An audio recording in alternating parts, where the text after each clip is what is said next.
Have you ever noticed how much effort it takes to keep your heart open when you expect something back? Not in grand gestures, in the small ones. You smile at someone and wait to see if they smile in return. You offer help and notice whether they say thank you. You send a message and feel your chest tighten when the reply doesn't come. There's nothing wrong with wanting warmth returned, but somewhere in that wanting, the warmth itself begins to change shape. It becomes conditional, a transaction, and you can feel it, can't you? The way your chest closes just a little when the exchange doesn't balance. Loving kindness is different. It moves more like sunlight. Sunlight doesn't choose where it falls. It doesn't linger longer on the faces that look up with gratitude or turn away from the ones that ignore it. It simply arrives, touches what it touches, warms what it warms. And when a cloud passes over, the sun doesn't stop shining. It just shines on the cloud instead. This isn't poetry. This is observation. If you've ever sat in morning light without thinking about it, you know this. The warmth asks nothing of you. It doesn't need you to feel a certain way or become a better person or even notice it's there. It simply offers itself. And in that offering, something in you softens without trying. Take a breath now, just one. Notice where the air enters. Notice where it leaves. Loving kindness practice begins here. Not in feeling something you don't feel. Not in forcing your heart open like a door with rusty hinges. It begins in noticing what's already present. The breath moving in and out. The body sitting or lying down. The sounds around you arriving without asking permission. All of it here, without needing you to do anything about it. When we talk about loving kindness in Buddhism, we're talking about metta, a Pali word that points toward goodwill, friendliness, a warmth that doesn't depend on whether the other person deserves it or returns it or even knows it exists. It's not affection, exactly.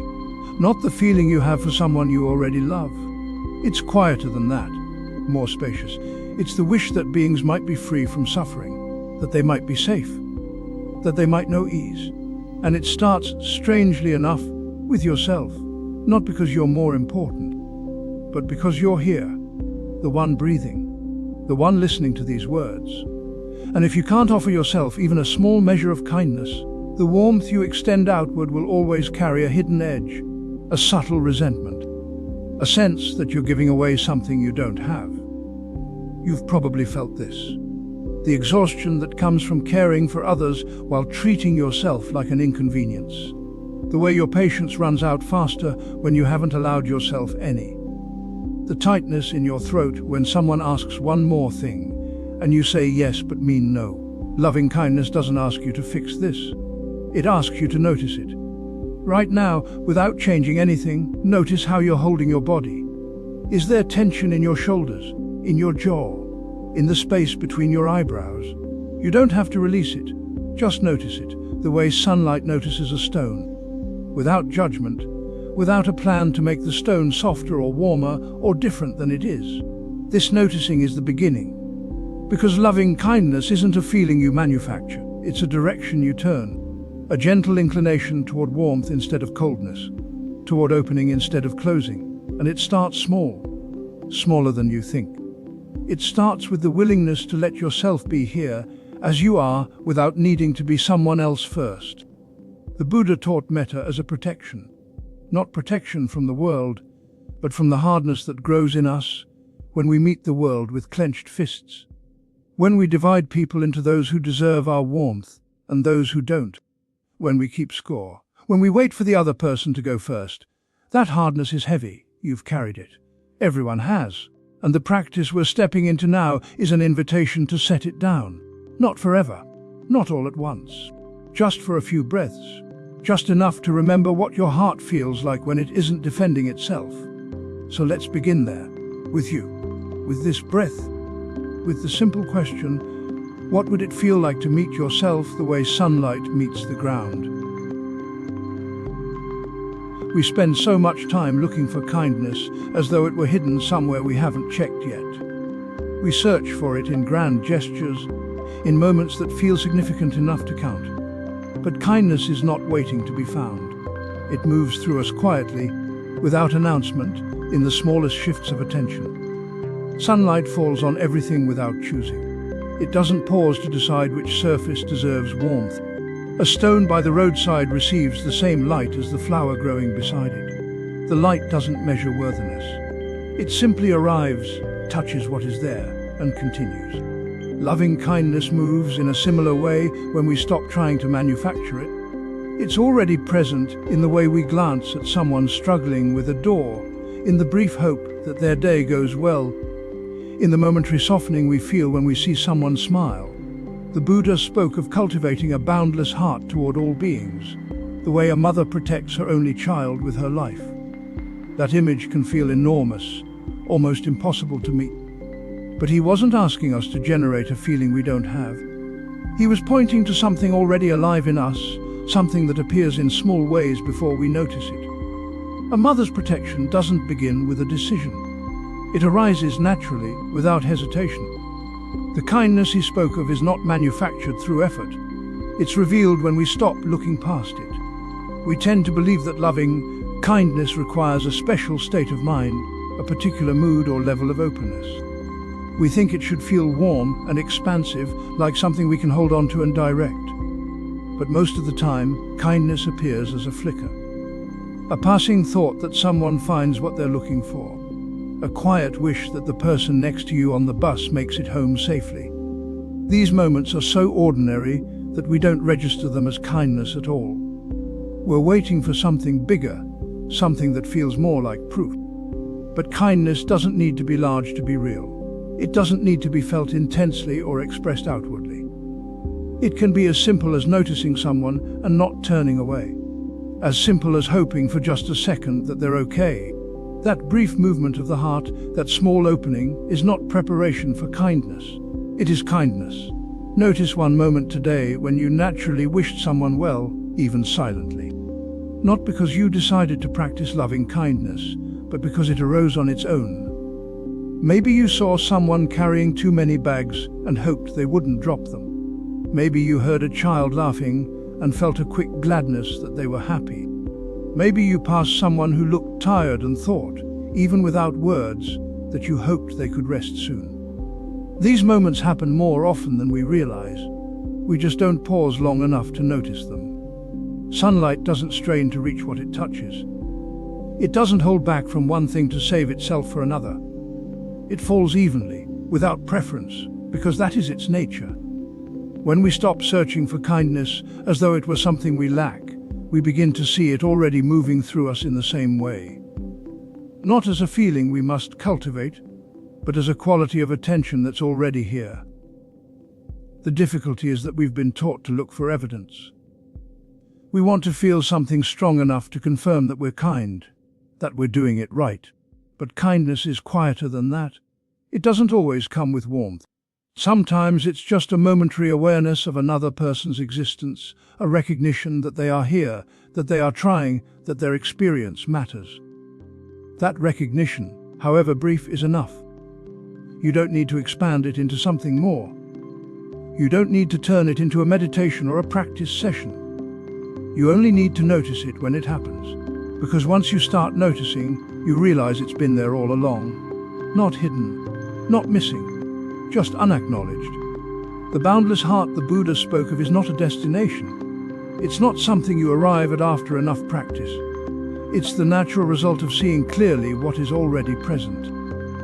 When you stop overlooking the small moments of goodwill that arise on their own, you begin to see that kindness is not something you lack. It's something you've been offering quietly, without credit, without effort, all along. There is a particular tension that can appear when we try to practice loving kindness. We sit down with good intentions. We repeat the phrases, "May I be happy," "May I be safe," and somewhere inside a quiet voice says, "I don't feel this." I'm pretending. This resistance is not a failure. It is information. The traditional teaching offers something unexpected here. Metta, loving kindness, is not a feeling we manufacture. It is not something we build from scratch, assembling warmth and goodwill through repetition and effort. It is already present. What we are doing in practice is noticing what stands in the way. We are learning to see the barriers we have placed between ourselves and a natural openness that was never truly absent. Think of a hand that has been held in a fist for a long time. The fingers are curled tight. The palm is hidden. If someone tells you to open your hand, you might try to force the fingers apart. You might strain against the tightness. But there is another way. You can simply notice the clenching itself. You can feel where the tension lies. And in that noticing, without force, the hand may begin to soften. The open palm was always there beneath the grip. It did not need to be created. It needed to be revealed. When loving kindness practice feels false, what we are often encountering is aversion. Not aversion to another person, necessarily, but aversion to our own experience. Aversion to feeling vulnerable. Aversion to the possibility of caring without control. Aversion to the softness that kindness requires. This aversion shows up as tightness, a pulling back, a subtle bracing in the chest or throat. The words of the practice may continue, but underneath them is a resistance that says, I will not let this in. I will not let this touch me. And here is where the practice shifts. Instead of trying harder to feel kind, we can turn our attention toward the resistance itself. We can ask, what is this tightness? Where do I feel it? What does it protect? Sometimes the answer is immediate. We are guarding against disappointment. We have been hurt by our own hope before, and kindness feels risky. We have wished well for ourselves or others and watched those wishes go unanswered. The fist closes to prevent another blow. Sometimes the resistance is more subtle. We carry an old belief that we must earn goodwill through achievement or virtue. The idea of offering kindness freely, without conditions, without deserving it first, feels wrong. It contradicts a story we have been telling for years. And so the body tenses against it, even as the mind repeats the words. When we meet this tension without judgment, something shifts. We are not trying to dissolve the resistance. We are not fighting the fist to force it open. We are simply seeing it, feeling it, allowing it to be exactly as it is. This allowing is itself a form of kindness. It is the first unclenching, not toward another person, not even toward ourselves as a concept, but toward this moment, this breath, this exact experience of tightness and doubt. The practice becomes very simple then. When the phrases feel hollow, we pause. We notice what is present instead of kindness. Is there fear? Is there numbness? Is there a small voice insisting that we are not worthy of ease? We do not need to analyze these things. We do not need to trace them back to their origin. We simply let them be seen. And in that seeing, without pushing anything away, the grip begins to loosen. Not because we have decided to be kinder. Not because we have convinced ourselves of anything, but because the conditions that create clenching are no longer being fed. We are no longer resisting our resistance. We are no longer adding a second layer of tension on top of the first. The open palm beneath the fist is not a metaphor for some future state we will achieve if we practice long enough. It is here now. It is the natural resting place of a hand that is not holding on, and loving kindness is the natural resting place of a heart that is not defending itself against its own tenderness. This does not mean the resistance disappears forever. The fist may clench again tomorrow. Old patterns return. Old protections reassert themselves. But each time we notice the tightness without judgment, we are practicing the same movement. We are learning that the barrier and the kindness are not enemies. The resistance itself can be met with the same gentle attention we would offer to anything else that arises. This is the warmth that asks nothing in return, not even that we feel warm. You might notice something odd in the way you move through the day.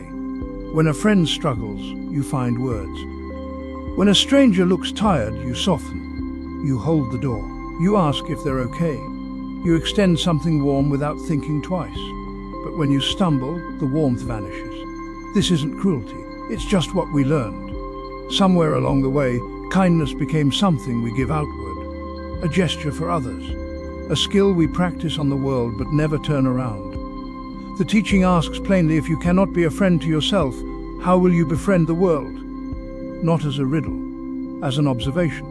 A lamp must be lit before it can illuminate a room. You can carry it around unlit, holding it toward others, hoping they feel something. But the room stays dim. The lamp in your hands stays cold. This is what happens when we withhold warmth from ourselves. The kindness we offer becomes hollow, not false but thin. It comes from effort, not from overflow. And effort, no matter how sincere, runs dry. You can feel it sometimes. The exhaustion that follows a day of being gentle with everyone but yourself. The brittle edge that appears when no one is watching. You were kind all day, but you don't feel kind. You feel tired. You feel like you're performing something that should be natural, because the source was never lit. Loving kindness in the Mahayana tradition doesn't start with the world. It starts with you. Not because you're more important, not because you deserve it more, but because warmth that doesn't include you isn't really warmth. It's a transaction, a giving away of something you never let yourself have. The practice is simple, almost too simple. Place one hand on your chest. Feel the warmth of your own palm against your body, and silently offer yourself one kind phrase, not a grand declaration, not a list of affirmations, just one phrase. Something you might say to a friend who's struggling. May I be at ease, or may I be gentle with myself, or even just, the words matter less than the direction. You're turning the warmth around. You're letting it land on you first, the way a lamp lights the space it occupies before it lights anything else. You might feel resistance. That's common. The mind has reasons. You haven't earned it yet. There are others who need it more. You should be stronger than this. These thoughts aren't wrong or bad. They're just thoughts, old habits of withholding. You don't have to argue with them. Just notice them. And then place your hand on your chest again. Feel the warmth. Say the phrase. This isn't about convincing yourself of anything. It's not about building self-esteem or rewriting your story. It's much quieter than that. It's just letting yourself be included in the circle of care you already extend to others. The lamp begins to glow when you stop insisting it shine elsewhere first. You might try this now if it feels right. One hand on your chest, the warmth of your palm. One kind phrase, spoken silently. Let it be clumsy. Let it feel strange. That's fine. You're not performing. You're just practicing the direction. What happens next is subtle. The kindness you offer outward begins to feel different. Less like duty. Less like something you have to manufacture. It starts to come from a place that's already warm. The lamp is lit. The room begins to brighten without effort. This doesn't mean you become selfish. It means you stop running on empty. The friend who's struggling still gets your attention. The stranger still gets your softness. But now it comes from overflow, not from depletion. And when you stumble, which you will, the warmth is still there, not as a reward, not as something you earned, just as something you've allowed. A kindness that includes you, the way it always should have. The teaching isn't asking you to love yourself more than others. It's asking you to stop pretending you're not part of the world you're trying to care for.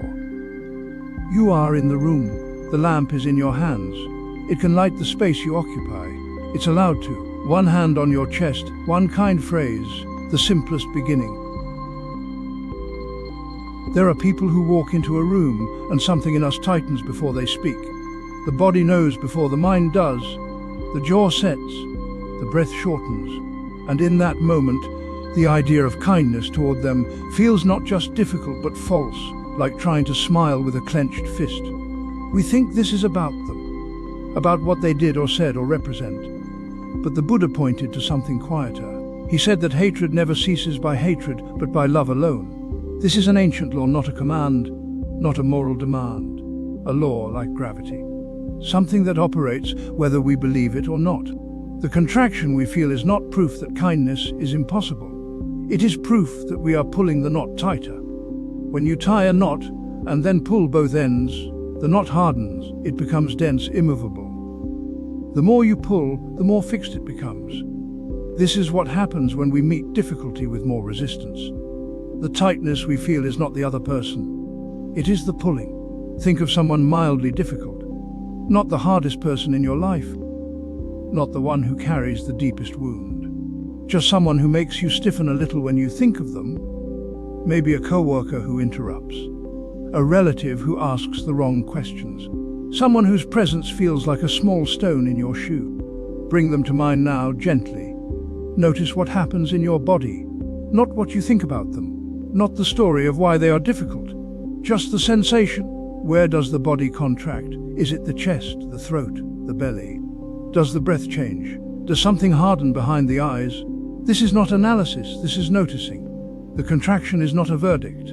It is a sensation. It arises. It has texture, it has location. And like all sensations, it is not solid. It only feels solid because we are pulling. The teaching is not asking you to like this person. It is not asking you to forgive them or invite them closer. It is asking you to see that the hatred, the aversion, the tightness does not protect you. It binds you, and it binds you to the very thing you are trying to push away. When you stop pulling the knot, something shifts. Not because you have done something heroic, but because you have stopped doing the thing that made it worse. The knot does not disappear immediately, but it loosens. There is space where there was none. Loving kindness is not warmth you manufacture. It is what remains when you stop tightening against what is here. It is the natural softness of a body that is not at war with itself. The Buddha called it an ancient law because it does not depend on your effort.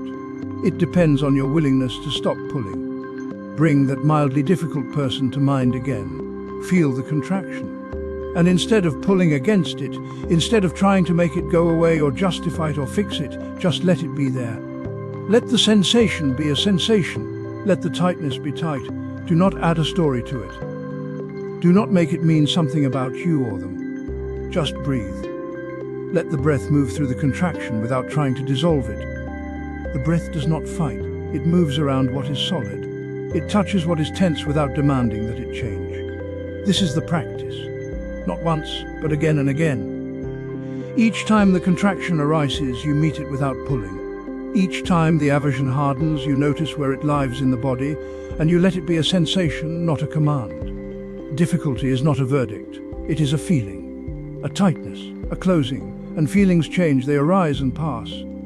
They intensify and soften, but only when we stop insisting that they should not be here. The warmth that asks nothing in return is not something you generate toward the difficult person. It is what you offer yourself first. The kindness of not making your own contraction into a problem. The gentleness of seeing that you are pulling and choosing, just for this moment, to stop. The knot loosens when you stop pulling it tighter. Not all at once, not permanently, but enough that you can see it is a knot, not a truth. Enough that the next time the contraction comes, you recognize it. A sensation, not a wall. There is a way we give that is not quite giving. We offer a word of encouragement. We hold the door. We send the message checking in. And then, quietly, we begin to wait. Not openly, not with demand. But somewhere beneath the surface, a small part of us listens for the echo. Did they notice? Will they say something? Did it land the way we hoped? This is not wrong. It is simply what the mind does when it has not yet seen the shape of its own craving. We want to be kind, and we are. But kindness, when it carries even the faintest expectation, becomes something else. It becomes a loan, a gesture with invisible terms. Rain falls on the earth without asking for thanks. It does not linger at the edge of the cloud, waiting to see if the soil will respond. It simply falls. The ground receives it, or it does not. The rain has already moved on. When we offer warmth and then watch for acknowledgement, we turn the moment into a transaction. The kindness was real. The intention was genuine, but the waiting changes it. What was open becomes conditional. What was free becomes bound to outcome. This is where craving enters, not as greed, but as a quiet need for confirmation. We want to know that we mattered, that the gesture was seen, that we are in some small way valued. And so we give, and then we hold our breath. The flower does not dream of the bee. It blossoms and the bee comes. Or it does not. The flower does not wilt from being unnoticed. It does not close its petals in disappointment. It simply opens because opening is what it does. There is a teaching here that is easy to misunderstand. It is not about becoming indifferent. It is not about giving without care. It is about recognizing the difference between kindness and the need for kindness to be returned. When we send the message and then check to see if it was read, we are no longer in the act of giving. We are in the act of waiting. When we offer help and then feel a small sting if no gratitude comes, we have moved from warmth to expectation. The kindness was there, but so was the hope that it would be met with something in return. This is not a failure. It is simply a habit of mind, and like all habits, it can be seen. You might notice it in small moments. You compliment someone, and then you watch their face. You offer support, and then you feel a slight deflation when the conversation moves on without acknowledgement. You do something thoughtful, and later, when it is not mentioned, a quiet disappointment settles in. None of this makes the kindness less real, but it does show where the mind is still holding on, still hoping, still wanting the gesture to complete itself in a particular way. Rain falls on the earth without asking for thanks. It does not need the ground to send word that it was received. The falling itself is enough. What would it be like to offer one small kindness today and let it disappear? Not as a test, not as a spiritual achievement, just as an experiment in letting go. You might hold the door and walk on without checking if the person noticed. You might send a kind word and then close the conversation in your mind, not waiting to see if it is returned. You might do something helpful and let it dissolve into the day without tracking whether it was acknowledged. This is not about suppressing the hope for recognition. That hope will likely still be there, but you do not have to follow it. You do not have to let it turn the moment into something you carry forward, waiting for resolution. The practice is simple. Offer the kindness, let it go. Not because you are above needing acknowledgement, but because you are willing to see what happens when you do not insist on it. The flower blossoms. The bee may come, the rain falls, the earth may soften. But the flower does not stop blooming because the bee did not arrive. The rain does not withhold itself because the ground was dry. When we give without waiting, we discover a different kind of warmth. Not the warmth that depends on being seen, but the warmth that exists simply because it was offered. The kindness was there. It moved through you. It touched the world in some small way. That is already complete. There is a freedom in this. Not the freedom of detachment, but the freedom of not needing the story to finish in a particular way. You gave, the moment happened, and now it is gone. We learn the phrases early. May I be happy. May I be safe. May I be healthy. May I live with ease. We repeat them carefully, sometimes awkwardly, as though the words themselves hold the power. And there is nothing wrong with this. The phrases are useful. They give the mind something to hold while the heart learns a new shape. But after a while, something quiet can happen. The words begin to feel like a finger pointing at the moon. We look at the finger long enough that we forget to lift our eyes toward what it shows us. The warmth we are practicing toward is not made of syllables. It does not live in the grammar of well-wishing. The phrases are a raft meant to carry us across the river of habit and self-concern. Once we reach the other side, we do not strap the raft to our back and carry it through the rest of our lives. We set it down. We let it rest where it served its purpose. The shore is here. The feeling is here. The words were never the destination. This is easy to forget. We become attached to the structure. We think that if we say the phrases with enough conviction, or repeat them often enough, the feeling will eventually arrive in full. But metta does not work that way. It is not conjured by repetition alone. It is uncovered. The phrases help us turn our attention in the right direction, the way a hand might guide a child's gaze towards something beautiful in the distance. But the beauty is not in the hand. When we sit with metta practice, we can begin to notice this. We say the phrase, we feel something, or we feel nothing. We say it again. Maybe a softness appears, or maybe the mind wanders. We bring it back. We say the phrase a third time. And then, instead of continuing, we stop. We sit in silence. We do not search for the next phrase. We do not fill the space with more words. We simply rest in whatever remains. This is where the practice deepens. In the silence after the words, there is often a residue, a faint warmth, a sense of openness that was not there before. It may be subtle, it may feel like almost nothing, but it is not nothing. It is the quality the words were pointing toward. The finger pointing at the moon is still useful, but now we are looking at the moon itself. We are feeling what the phrases were meant to evoke, without needing the phrases to hold it in place. Sometimes the residue is not warmth. Sometimes it is stillness. Sometimes it is a quiet sense of connection, as though the boundary between self and other has softened just slightly. We do not need to name it. We do not need to make it into something. We simply notice that it is here. And in noticing, we learn that the feeling does not depend on the formula. It can arise on its own. It can be present without being summoned. This is not about abandoning the phrases. They remain useful, especially when the heart feels closed or the mind is restless. But we begin to see them for what they are. They are a tool, not the thing itself. They are a way of training attention, not the object of attention. When we cling to them, when we repeat them mechanically without pausing to feel what they leave behind, we are carrying the raft on our back. We are looking at the finger and missing the moon entirely. So the practice becomes simpler. We choose a phrase, "May I be happy." We say it once, slowly letting the words settle. We say it a second time, noticing what shifts in the body or the breath. We say it a third time and then we stop. We sit in the silence, we feel what remains. If there is warmth, we rest in it. If there is nothing, we rest in that too. We do not rush to fill the space. We do not assume the practice has failed.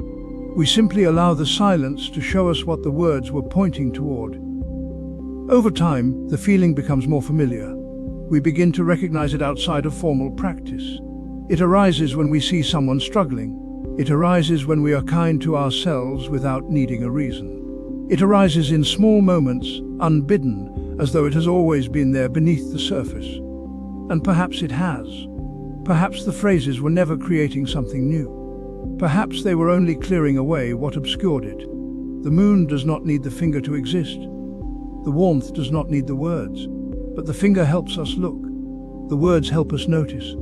And once we have looked, once we have noticed, we can let them rest. We can sit in the feeling itself, wordless and whole, asking nothing in return. Loving kindness often lives only in the head. We say the words, we think the thoughts, we imagine sending goodwill outward like light from a lamp. But nothing moves in the body, nothing more. The practice remains a concept we perform, not a texture we feel. This is not failure. It is simply where most of us begin.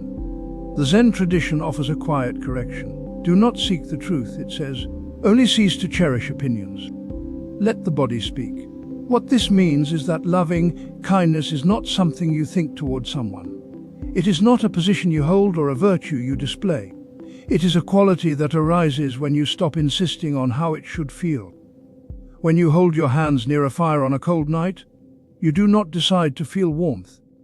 You simply place your hands in proximity to the heat, and the warmth spreads through your fingers without effort. You do not have to believe in it. You do not have to visualize it correctly. The body knows what to do with warmth when it arrives. Loving kindness works the same way. It is not manufactured by the mind. It is felt when the conditions allow it. So the question is not how to generate loving kindness. The question is how to stop blocking it. Most of the time, we block it with opinions. Opinions about who deserves it. Opinions about whether we are doing it right. Opinions about what it should feel like if it were real. These opinions are not wrong, but they are loud. They fill the space where sensation might otherwise land. Breathe gently and imagine warmth gathering in your chest with each inhale. Not as a thought, as a sensation. Let the breath be slow and full, and as the air moves in, let there be a sense of something soft collecting just behind your sternum. It does not need to be vivid. It does not need to glow. Just a faint warmth, like the memory of sun on your skin. You are not trying to create love. You are simply noticing what happens when you stop filling the chest with tension, withholding, with the need to get it right. If nothing comes, that is fine. The practice is not the warmth. The practice is the willingness to pause and allow the body to speak. Sometimes the body is quiet. Sometimes it is guarded. That is also information. When you hold your hands near the fire and feel the warmth begin to move through cold skin, you do not command it to spread faster. You simply stay near the heat. The warmth finds its own way into your palms, your wrists, the space between your fingers. It moves at its own pace. Loving kindness is the same. You cannot rush it into being. You can only create the conditions and wait without agenda. Breathe in again and let the warmth gather. Breathe out and let it rest where it is. Do not send it anywhere yet. Do not aim it at yourself or another person. Just let it be present, the way heat is present near a flame. This is where the shift happens. Not in the decision to feel kindness, but in the moment you stop deciding and start sensing. The body knows textures the mind does not have language for.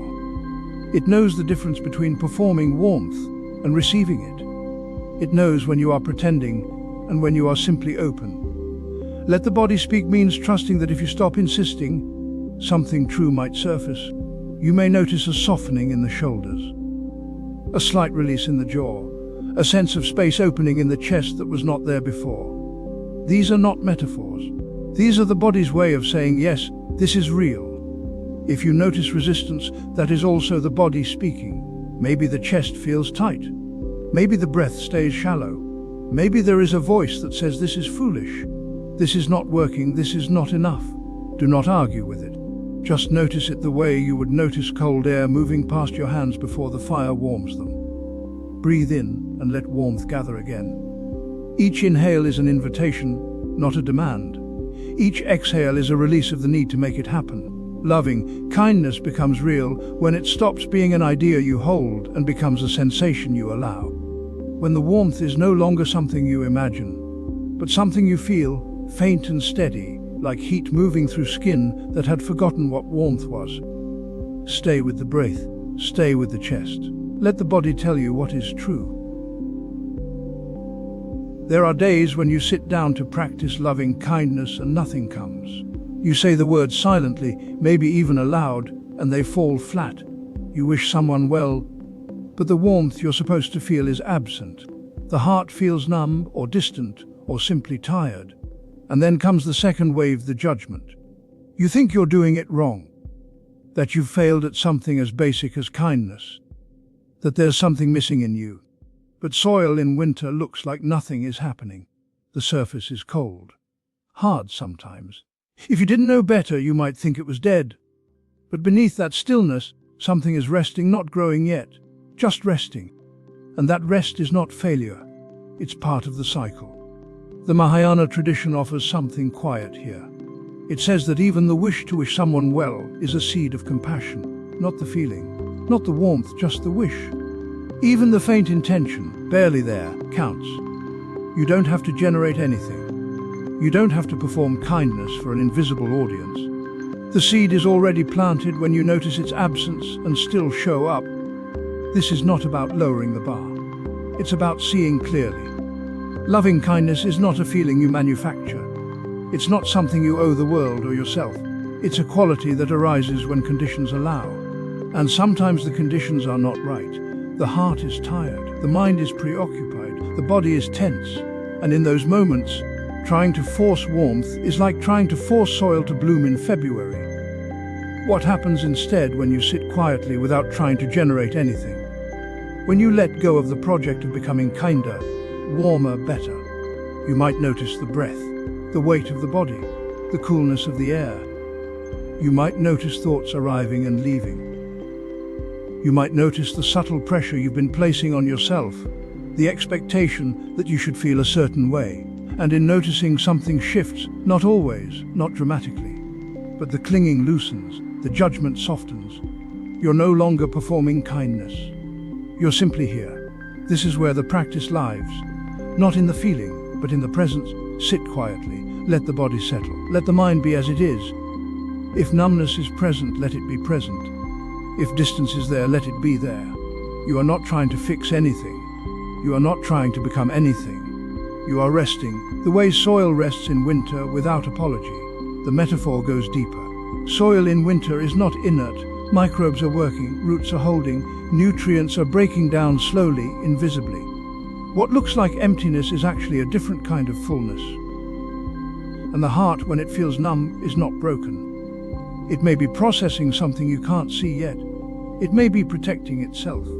It may simply be tired from all the trying. Loving kindness that asks nothing in return begins here. It begins when you stop asking yourself to feel a certain way. When you stop measuring your heart against an ideal. When you allow yourself to be exactly as you are in this moment, without the demand for transformation. You can sit for 5 minutes, 10. However long feels right. There is no script, no phrase you must repeat, no visualization you must conjure. Just the body breathing, the mind noticing, the heart resting in whatever state it's in. If a thought of someone arises naturally, let it arise. If warmth comes, let it come. If nothing comes, let nothing come. This is not passive. This is deeply active.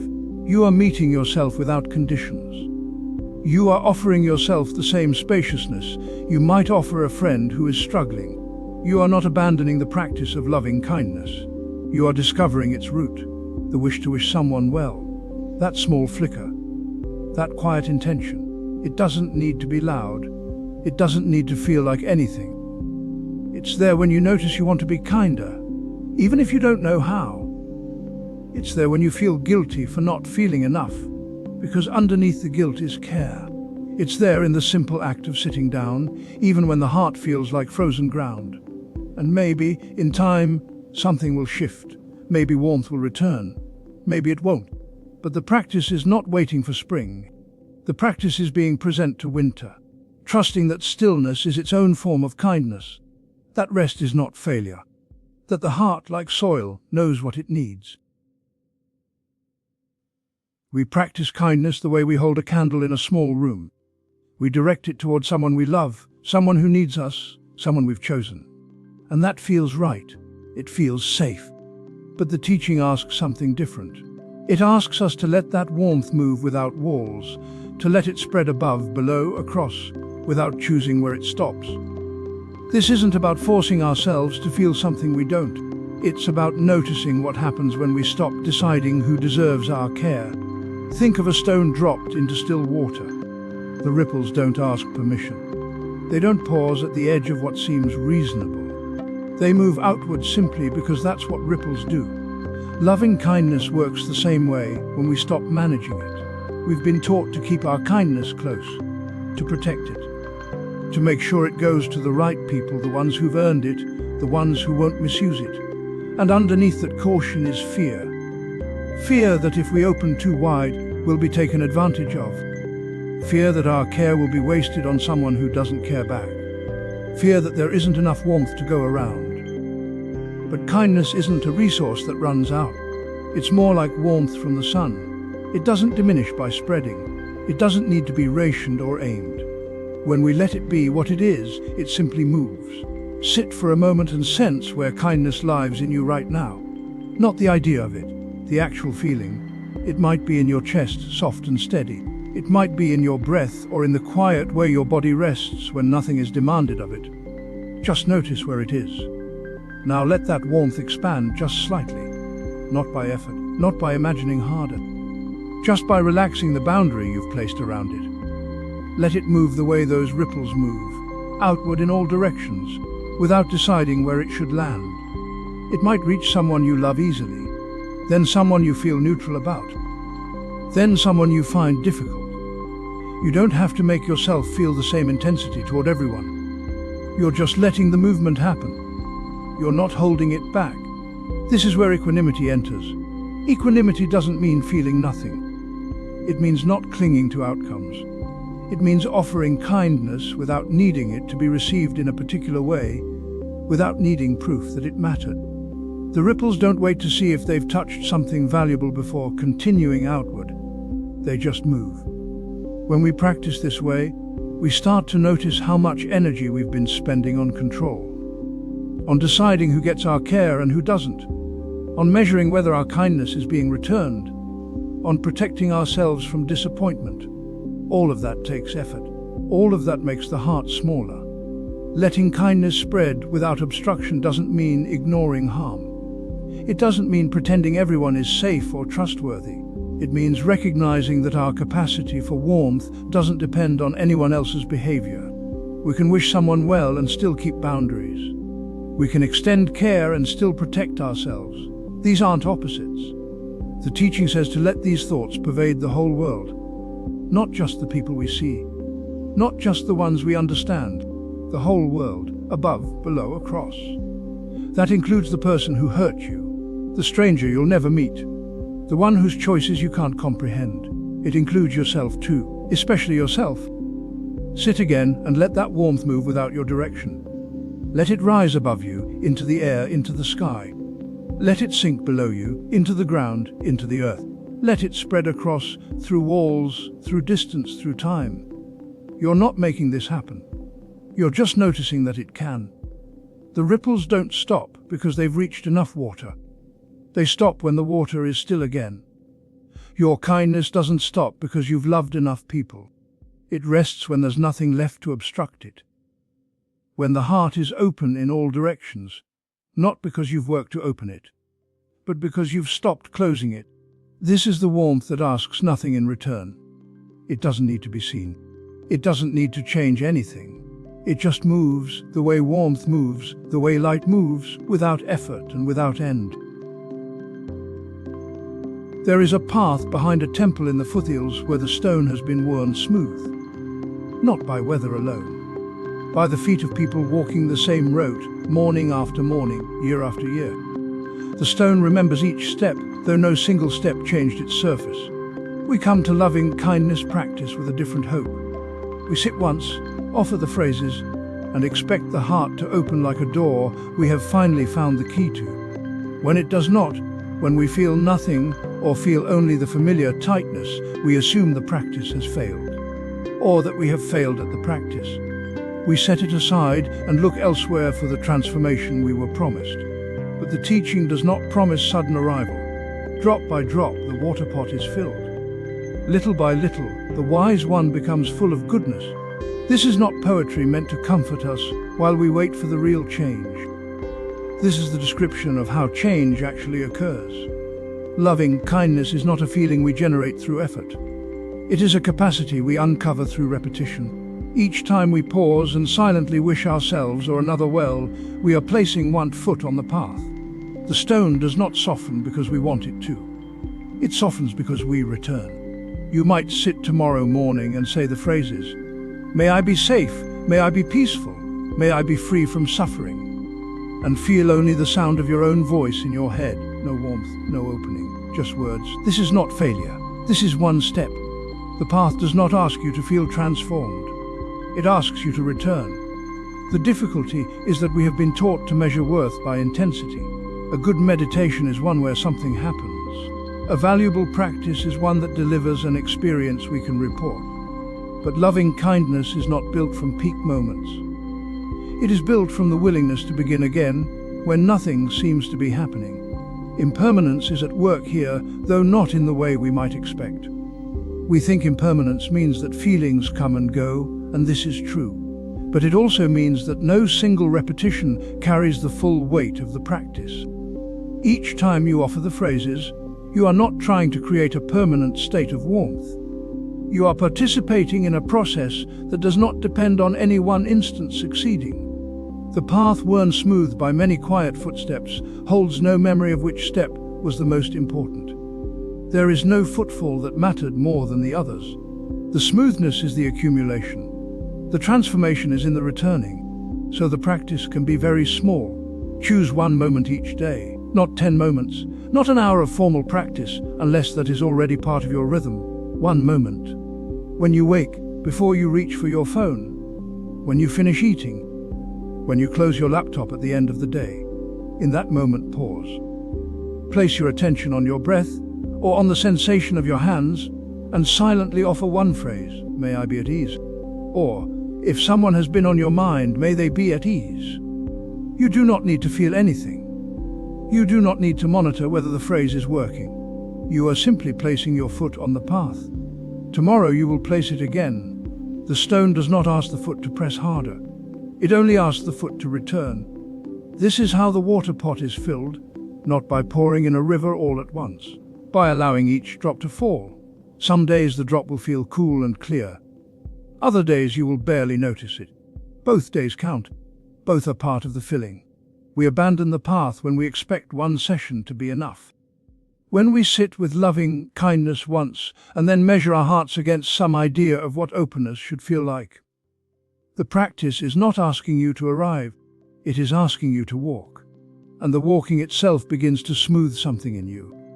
Not because you are trying to smooth it, but because repetition wears away at the hardness we did not know we were carrying. The resistance to beginning again. The belief that if it does not feel significant, it does not matter. The need for proof before we continue. Little by little, the wise one becomes full of goodness. Not because they had one powerful experience, because they returned to the practice when it felt like nothing was happening. Because they trusted the path more than they trusted their doubt. You do not need to feel loving today. You only need to offer the phrase. Tomorrow, you will offer it again. This is enough. This has always been enough. We've been sitting with this warmth for a while now. Not the kind that demands proof or performance. Just the steady, quiet kind that shows up when we stop insisting the world be different than it is. You might notice if you check right now that your chest feels a little softer than when we began. Or maybe not. Maybe there's tightness still, or numbness, or nothing you can name. That's fine too. Loving kindness doesn't ask you to feel a certain way. It just asks you to stop turning away. The breath is still here. It's been here the whole time, moving through you without needing permission. In and out, rising and falling. It doesn't wait for you to be kind enough, or calm enough, or worthy enough. It just breathes you. And in that breath, there's no transaction. The body doesn't withhold oxygen until you've earned it. The heart doesn't stop beating because you were impatient this morning or cold to someone yesterday. It keeps going. This is the first kindness, the one that never left. When we practice metta, we're not manufacturing something new. We're remembering what's already happening beneath all the noise. The body is already taking care of you. The breath is already offering itself. The ground is already holding you up. These aren't metaphors, they're just true. Sometimes people think loving kindness means being soft all the time, never saying no, never drawing boundaries. But that's not it. Kindness includes clarity. It includes knowing when to step back, when to let someone struggle because that's what helps them grow. It includes protecting your own energy so you don't collapse under the weight of everyone else's pain. The warmth we've been talking about isn't passive. It's alive. It knows the difference between helping and enabling, between compassion and self-abandonment. It doesn't ask you to betray yourself in the name of being nice. What it does ask is that you stop adding cruelty on top of what's already hard. That you notice when you're tightening around discomfort, when you're punishing yourself for being human, when you're deciding someone doesn't deserve care because they remind you of your own unmet needs. This practice doesn't fix everything. It won't make difficult people suddenly easy. It won't erase grief or loneliness or the ache of wanting things to be different. But it does change the texture of how you meet those things. It makes the ground a little less sharp. You can keep this with you if you want. Not as a project, not as something to get right. Just as a small adjustment in how you turn toward your own experience. When you notice harshness arising, you can pause. You can feel the breath. You can ask if there's another way to be with this moment that doesn't require so much force. And when you forget, which you will, you can come back. That's the practice, not perfection, just returning. Again and again, without drama, without making it mean something about your worth. If you'd like to stay a little longer, there are other reflections here, other angles on what it means to be awake in this life, to meet what arises without so much resistance. But there's no rush. You can come back whenever the quiet feels right. For now, just let yourself be here. Feel the weight of your body wherever it's resting. Notice the temperature of the air on your skin. Let your eyes soften or close, if that feels okay. The breath is moving, the heart is beating. The warmth is here, asking nothing, offering everything. Let that be enough.